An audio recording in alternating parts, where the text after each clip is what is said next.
கலைஞர் செய்திகள் நேயர்களுக்கு வணக்கம். நான் சிஆர் அங்கையர் கண்ணி.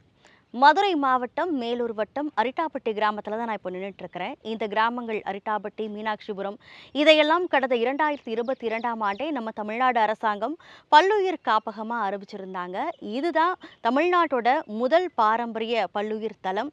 இந்த பாரம்பரியமிக்க கிராமங்களில் 7 சின்ன சின்ன குன்றுகள், 200 குளங்கள், 3 அணைகள், அது மட்டும் இல்லாமல் 200க்கும் மேற்பட்ட பறவை இனங்கள் வாழக்கூடிய வசிப்பிடமாக இந்த கிராமங்கள் இருக்குது. இது மட்டும் இல்லாமல் 2200 ஆண்டுகள் பழமையான தமிழ் எழுத்துக்களோட கல்வெட்டுகளும் சமணர் படுக்கைகளும் கூட இந்த கிராமங்கள் அமைஞ்சிருக்குது.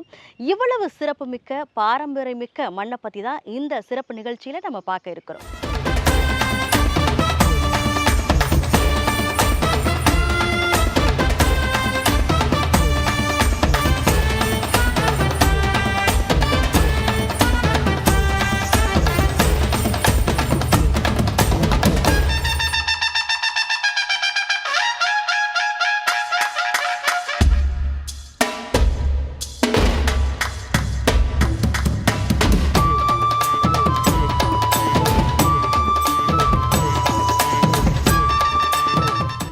மதுரை மாவட்டம் மேலூர் வட்டத்திற்கு உட்பட்ட அரிட்டாப்பட்டி மற்றும் மதுரை கிழக்கு வட்டத்திற்கு உட்பட்ட மீனாட்சிபுரம் ஆகிய கிராமங்களில் இருக்கும் 193.215 ஹெக்டேர் பரப்பளவுள்ள பகுதிகளை பல்லுயிர் பாரம்பரிய தலமாக கடந்த 2022ஆம் ஆண்டு நவம்பர் 22ஆம் தேதி தமிழ்நாடு அரசு அறிவித்திருந்தது. இதுவே தமிழ்நாட்டின் முதல் பல்லுயிர் பாரம்பரிய தலம் என்று அறியப்படுகிறது.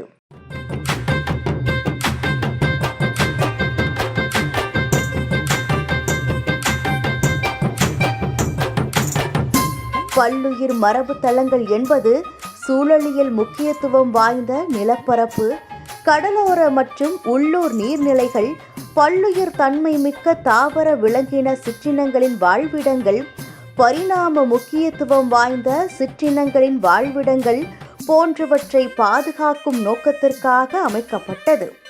இந்த குறிப்பிட்ட கிராமங்களில் பல்லுயிர் பெருக்கம் நிறைந்துள்ளதோடு வரலாற்று முக்கியத்துவமும் கொண்டவையாக பார்க்கப்படுகிறது. இந்த அரிட்டாப்பட்டியை சுற்றியுள்ள பகுதிகளில் 7 சிறிய குன்றுகள் இந்த தளத்திற்குள் அணுகுகின்றன. அதேபோல் தனித்துவம் மிக்க இந்த மலைப்பரப்பில் 72 ஏரிகள், 200 இயற்கை நீரூற்று குளங்கள், 3 தடுப்பணைகளுக்கு நீராதாரமாக விளங்குகிறது. மேலும் 250க்கும் மேற்பட்ட பறவை இனங்கள் வசிப்பதற்கு வாழ்விடமாகவும் இந்த அரிட்டாப்பட்டி கிராமம் திகழ்கிறது. பல பெருங்கற்கால அமைப்புகள் உள்ள இப்பகுதியில் 2200 ஆண்டுகள் பழமையான தமிழ் எழுத்து கல்வெட்டுகள், சமணர் படுக்கைகள் மற்றும் குடைவரை கோயில்கள் ஆகியவையும் உள்ளன என்றும் தமிழ்நாடு அரசு சார்பாக வெளியிடப்பட்டிருக்கக்கூடிய அரசாணையிலும் குறிப்பிடப்பட்டிருக்கிறது. அரிட்டாப்பட்டி கிராமத்தினுடைய சிறப்புகளையும் பெருமைகளையும் பற்றி எடுத்துரைக்க இன்றொரு நாள் மட்டும் போதாது என்றும் 1 வாரம் முழுக்க கூட சொல்லிக்கொண்டே போகலாம் என்றும் மிகவும் பெருமிதத்துடன் பேசுகிறார்கள் அரிட்டாப்பட்டி கிராம மக்கள். எல்லாத்துக்கும் வணக்கம். மதுரை மாவட்டம் அரிட்டாப்பட்டி கிராமம், மேலூர் தாலுகா. அரிட்டாப்பட்டி கிராமத்தில் செல்வம் பேசுகிறேன். எங்கள் ஊரில் பழமையான கல்வெட்டுகளும் சமணர் படுக்கைகளும் சிவன் கோயில்களும் ஏகப்பட்ட தொல்லியல் துறைகள் சார்ந்து உள்ள கிராமம் எங்களுக்கு கிராமம் முக்கியமாக எங்கள் கிராமத்தில் விவசாயத்தை சார்ந்து நாங்கள் இருக்கோம். விவசாயத்தை சார்ந்து எந்த மாதிரி நாங்கள் அந்த விவசாயம் பண்ணுறோம் அப்படின்னா, இங்கே உள்ள 7 குன்றுகள் மலைகள் இருக்குது. இந்த 7 குன்று மலைகளில் இருந்தால் இந்த நீர்நிலையில் நாங்கள் வச்சு தான் நாங்கள் இங்கே உள்ள விவசாயங்களை நாங்கள் பராமரித்து வர்றோம். இங்கே 7 மலைகள் 7 குன்றுகள் அப்படின்னா, களஞ்ச மலைன்றது ஃபஸ்ட்டு எங்கள் ஊரில் இருக்குது. அந்த களஞ்ச மலை என்பது எங்கள் முன்னோர்கள் இந்த களஞ்ச மலையில் இருந்து தான் இந்த ஊரை பாதுகாத்து வந்திருக்காங்க. அதனால் அந்த களஞ்ச மலை என்று நாங்கள் சொல்கிறோம். அதே மாதிரி ஆப்டாம் மலைன்னு இருக்குது, கழுகு மலைன்னு இருக்குது. கழுகு மலைன்றது அதை பேர் எப்படி சொல்கிறோம் அப்படின்னா, அதில் இந்தியாவிலே லகுடு வல்லூர்னு சொல்லிட்டு ஒரு பறவைகள் இருக்குது. அந்த பறவைகள் இந்தியாவிலே எங்கள் ஊரில் தான் இருக்குது. அதாவது அது அழியக்கூடிய எல்லா இடத்துலையும் அழிஞ்சிருச்சு. ஆனால் எங்கள் அரிட்டாப்பட்டி கிராமத்தில் அழியாமல் இருக்குது. அது அழியாமல் இருக்கிறதுக்கு காரணமே என்னென்னா, இங்கே உள்ள நீர் ஊற்றுகள், இங்கே வந்து எப்போ மழை பெஞ்சாலும் பெய்யலாட்டியும் இங்கே உள்ள நீர் ஊற்றுகள் வந்து கிட்டத்தட்ட 200 சுனைகள் இருக்குது. 3 அணைக்கட்டுகள் இருக்குது எங்கள் ஊரில்.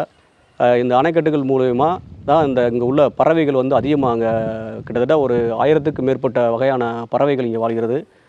அதுபோக வந்து மீன் வகைகள், அனைத்து மீன் வகைகளுமே எங்கள் ஊரில் இருக்குது. ஏன்னா இங்கே வந்து கம்மாய்கள் வந்து 52 கம்மாய்கள் வந்து இங்கே இருக்குது.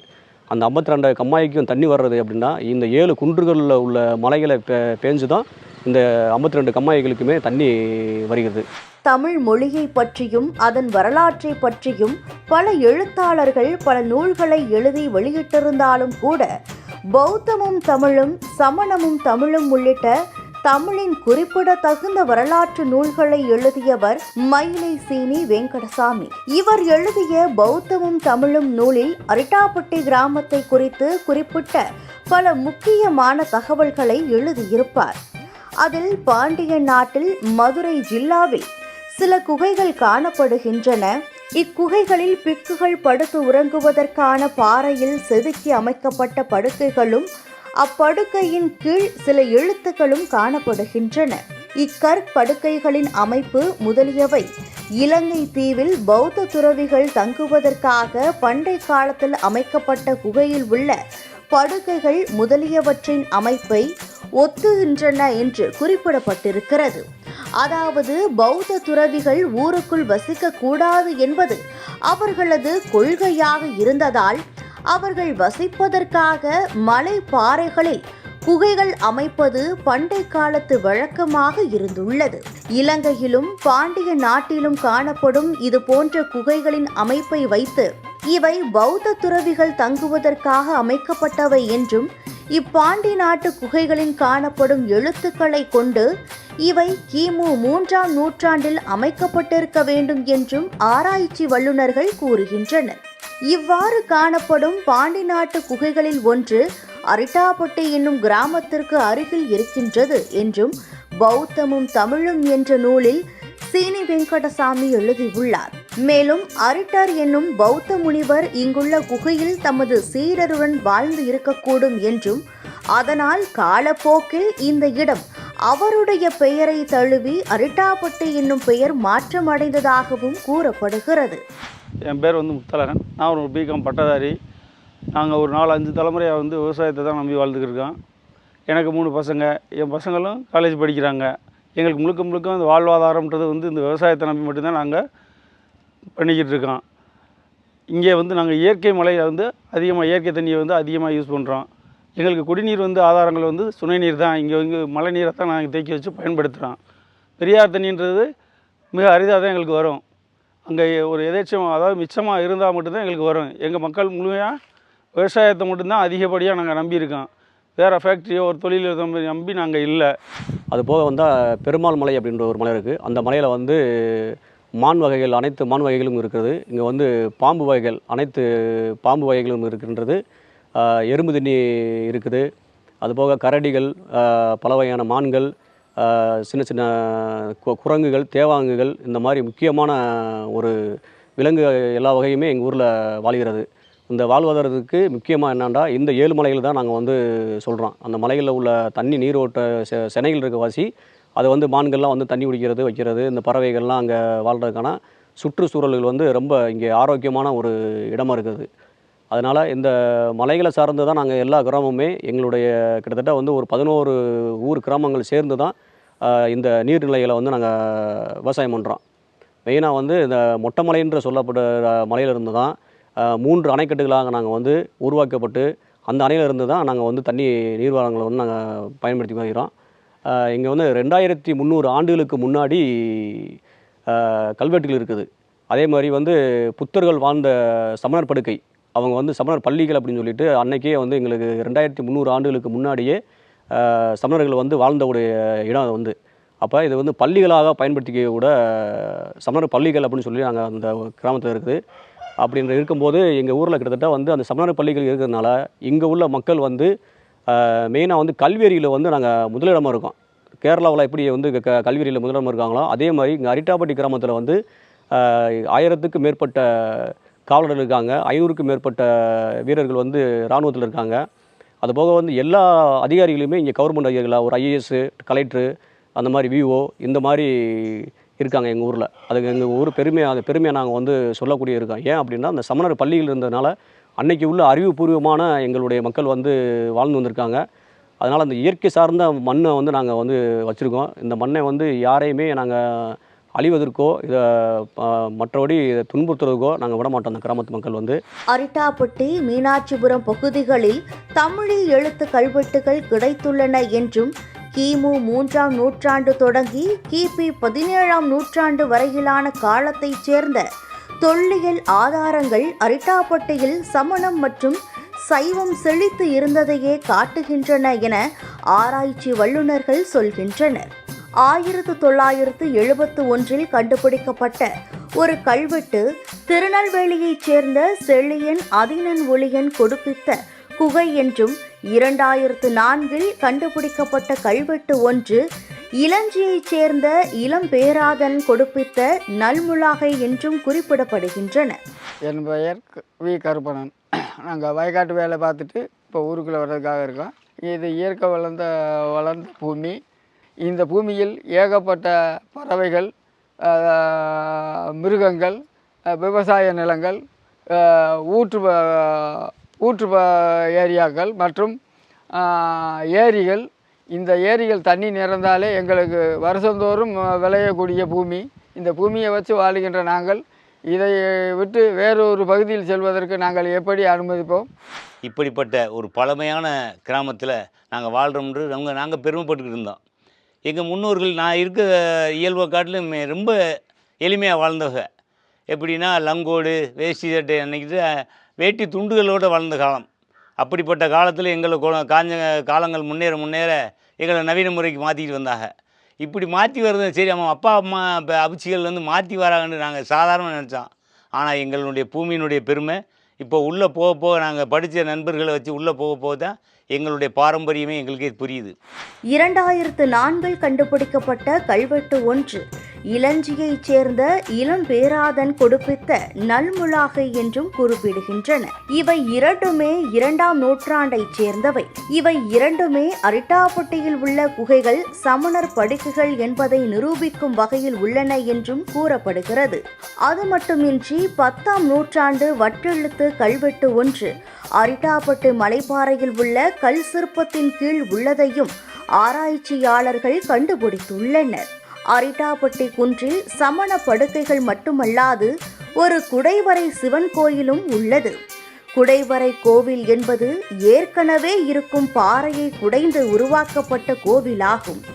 இக்கோவிலின் உள்ளே சிவலிங்கமும் வெளியே லகுலீசர் சிற்பமும், தூரத்தில் சிவன் சிலை ஒன்றும் விநாயகர் சிலை ஒன்றும் உள்ளன. இது 8ஆம் நூற்றாண்டில் உருவாக்கப்பட்டது. மனித உருவில் சைவ துறவியாக சிவன் வந்ததே லகுலீசர் எனப்படுகிறது. இது தமிழ்நாட்டில் மிகவும் அரிதானது. இதை யார் உருவாக்கினார்கள் என்று தெரியவில்லை.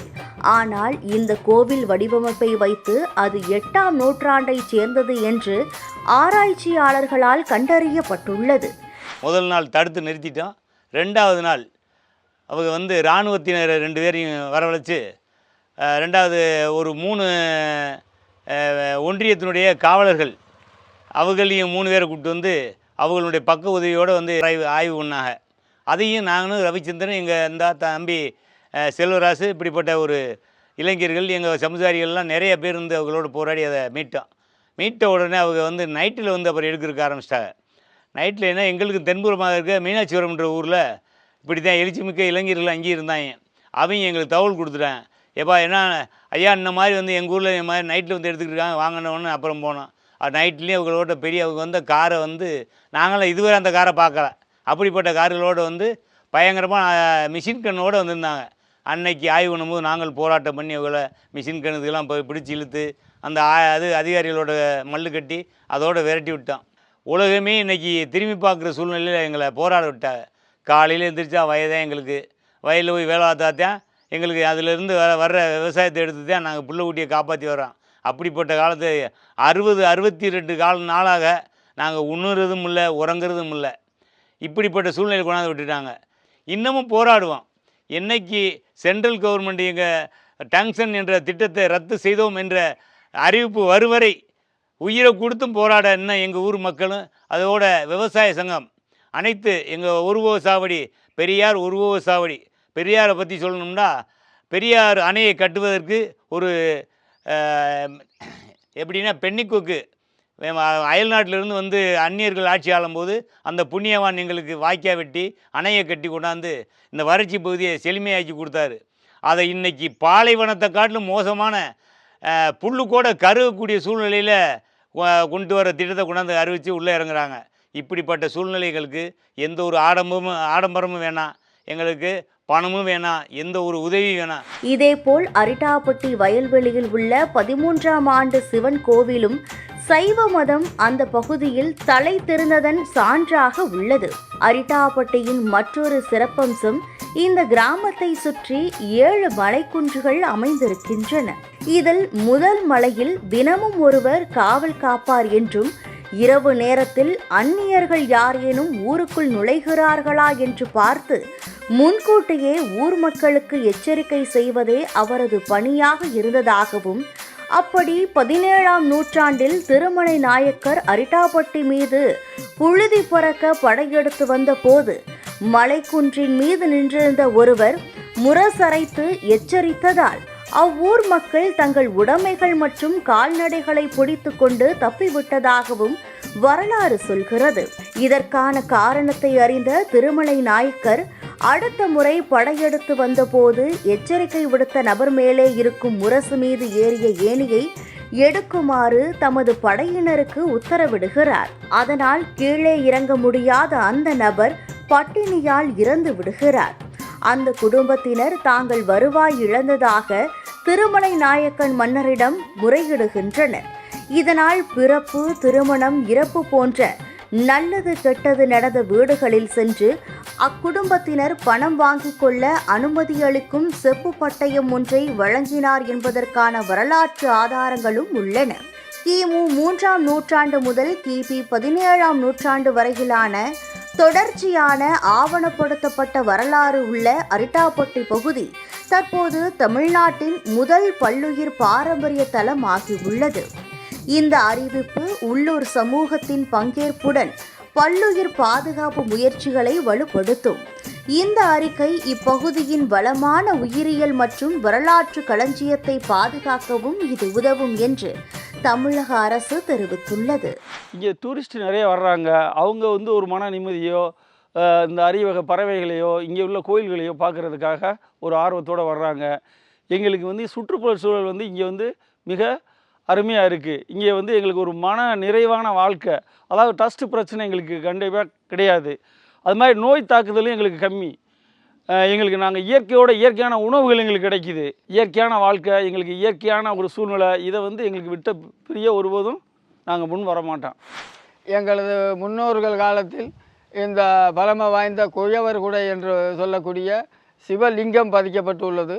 அதனால் அந்த லிங்கத்தை பார்ப்பதற்காகவும் அருகாமையில் உள்ள ஒரு காளி சிலை ஒன்று இருக்கின்றது, அதை பார்ப்பதற்காகவும் மற்றும் அந்த கனிம வளத்தை தமிழ்நாடு அரசு முதலிடமாக பல்லுயிர் தலமாக அறிவிக்கப்பட்டுள்ளது. அந்த இயற்கை சூழ்நிலையை பார்ப்பதற்காகவும் சமணர் படுக்கை, புத்தர் சிலை, சிவன் சிலை, ஏகப்பட்ட சிலைகள் இருக்கின்றது, பிராமண கல்வெட்டுகள் இருக்கின்றது. இதை பார்ப்பதற்காகவும் அருகில் குயவரை கோயில் என்பது உலகத்தில் புகழ் வாய்ந்த கோயில், தஞ்சாவூர் பெரிய கோயில். அதற்கு அடுத்தாப்பில் உள்ளது அரிட்டாப்பட்டி குயவர் குடையில் உள்ள மலையை குடைந்து சிவன் கோவில் சிற்பமாக செதுக்கப்பட்டு அது பலோரு ஆண்டுகள் முன்னிலையில் உள்ளது.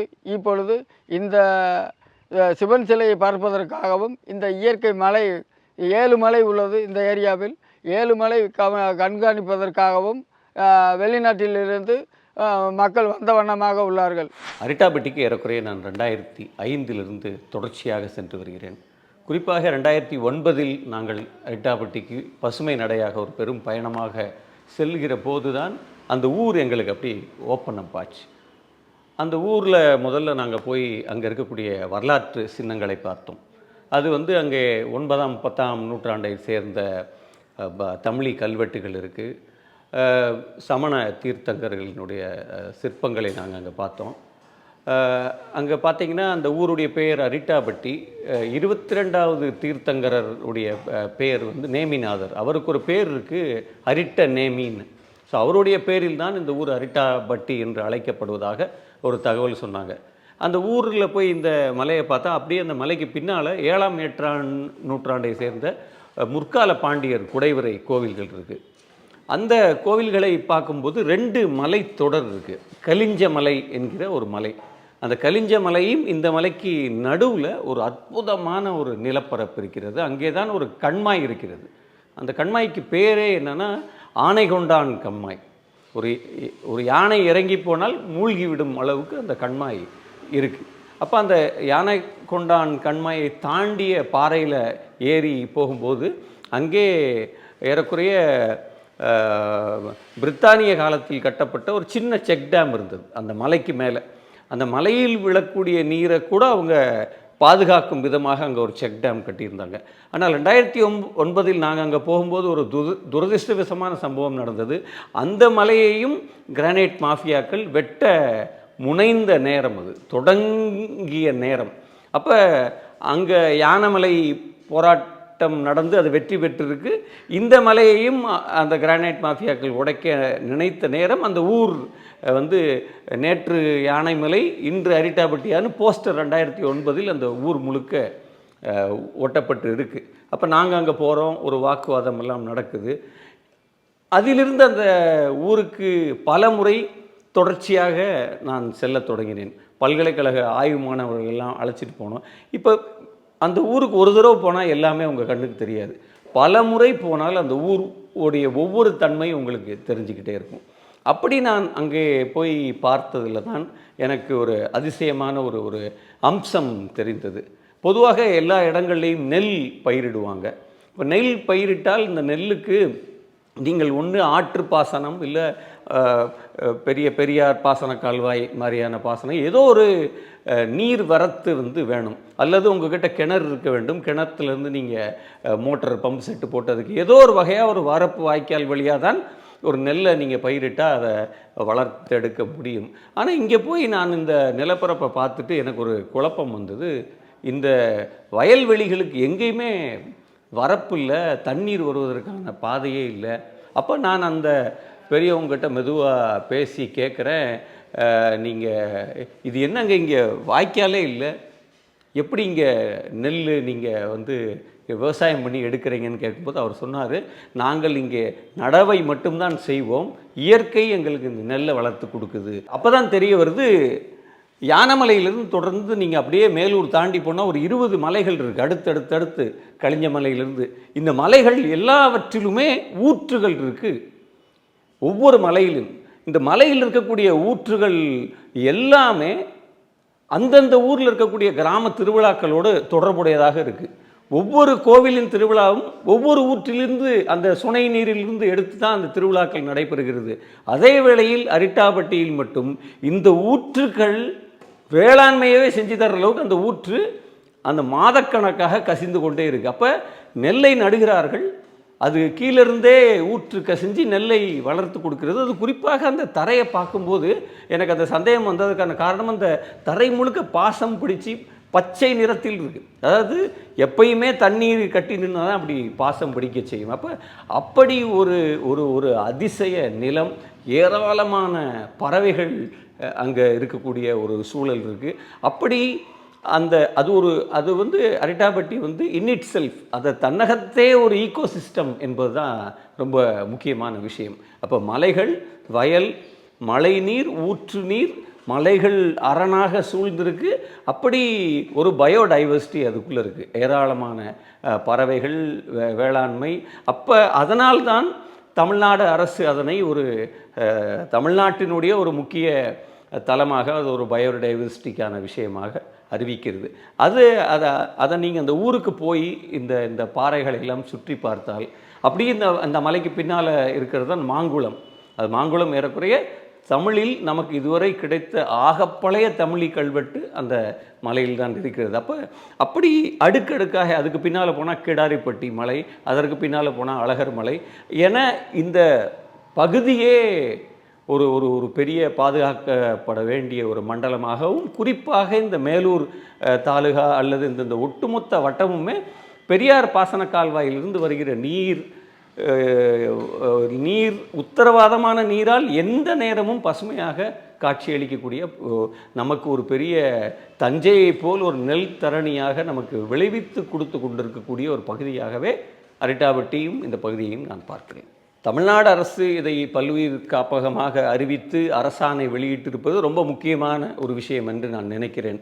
அதனாலேயே அவர்கள் இன்றைக்கும் சட்டமன்றத்தில் தீர்மானத்தை நிறைவேற்றியிருப்பதும் அதே ஆன் தி சேம் லைன்ஸ் அப்படின்னு தான் நான் நினைக்கிறேன். அது நிச்சயம் இந்த போராட்டத்திற்கான ஒரு பெரிய வலுவை சேர்க்கும். இன்னொன்று, கிராம சபைகளுக்கு முழு அதிகாரம் இருக்குது. கிராம சபைகள் எல்லாம் இன்றைக்கு தீர்மானங்களை நிறைவேற்றியிருக்கிறார்கள். அப்போ இவையெல்லாம் ஒன்றிணைது ஒரு இடத்துலன்னு பார்க்குறேன். எக்காரணத்தை கொண்டும் நாம் சொல்கிறது தான், கீழே இருக்கக்கூடிய ஒரு கட்டமைப்பின் கிராம சபையிலிருந்து ஆரம்பித்து என்னைக்கு கிராஸ் ரூட் லெவலில் டெமோக்ரஸி இருக்கோ, கிராஸ் ரூட் லெவலில் ஜனநாயகம் இருக்கோ, அப்போ தான் அந்த நாடு செழுமை அடையும். எல்லாவற்றையும் மேலிருந்து நாம் கண்ட்ரோல் பண்ண போகிறோம்னா அது ஜனநாயகமாக ஒருபோதும் இருக்காது. நமக்கு அந்த சுய நிர்ணய உரிமை என்பது வேண்டும். அந்த கிராமத்திற்கு வேண்டும், அந்த கிராமங்களுக்கு வேண்டும், அந்த நிலத்திற்கு வேண்டும்.